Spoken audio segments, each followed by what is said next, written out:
ఇందిరమ్మ ఇండ్లలో అవినీతికి పాల్పడితే సొంత పార్టీ నేతలైన చర్యలు తప్పవని మంత్రి కొండా సురేఖ అన్నారు. గ్రేటర్ వరంగల్ మున్సిపల్ కార్పొరేషన్ పరిధిలోని 12వ డివిజన్ దేశాయిపేటలో అర్హులైన ఇందిరమ్మ ఇండ్లకు మంత్రి భూమి పూజ చేశారు.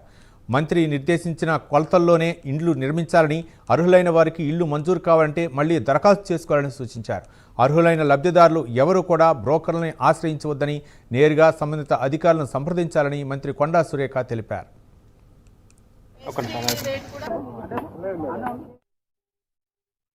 కొంతమందికి అర్హులైన వాళ్ళకు రాలేదు అని మాకు తెలియడం జరిగింది.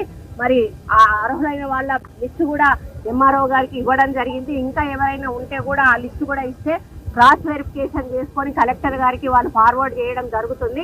అప్పుడు మాకు శాంక్షన్ ఇవ్వడం జరుగుతుంది. ఇండ్లకు కొరత ఎక్కడా కూడా లేదు. లాస్ట్ టైం మాకు 3500 ఇండ్లు ఇచ్చారు. అందులో ఇంకో కొన్ని శాంక్షన్స్ మేము పెండింగ్ లోనే ఉన్నాయి. ప్లస్ ఈ సంవత్సరం కూడా ఇంకొక 3500 ఇండ్లు కూడా రాబోతా ఉన్నాయి.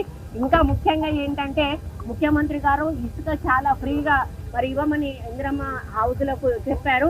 అది మనకు భూపాలపల్లి నుంచి సప్లై అవుతా ఉంది.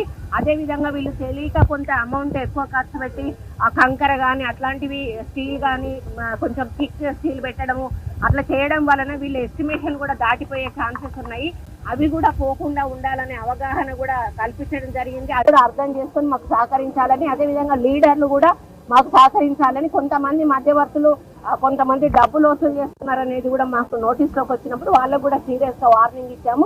ఎవరు ఒక రూపాయి వసూలు చేసినా కూడా 100% వాళ్ళ మీద కేసు పెట్టి లోపలేయడం జరుగుతుంది. ఎందుకంటే పేదల కోసం ఇచ్చిన ఇంట్లో పైసలలో కూడా మనం డబ్బులు తీసుకుంటే అది పద్ధతి కాదు. వాళ్ళకు ఒక్క రూపాయి అప్పు కాకుండా కట్టాలన్న లక్ష్యంతో పోతున్నప్పుడు ఈ లీడర్లు డబ్బులు తీసుకోవడం వల్ల వాళ్ళు అప్పుల పాలయ్యే అవకాశం ఉంటుంది. కాబట్టి ఎవరికి ఒక రూపాయి కూడా అడిగినా కూడా వెంటనే మా నోటీస్ తీసుకురమ్మని కూడా చెప్పాము. కాబట్టి పారదర్శకంగా వరంగల్ ఈస్ట్ లో ప్రతి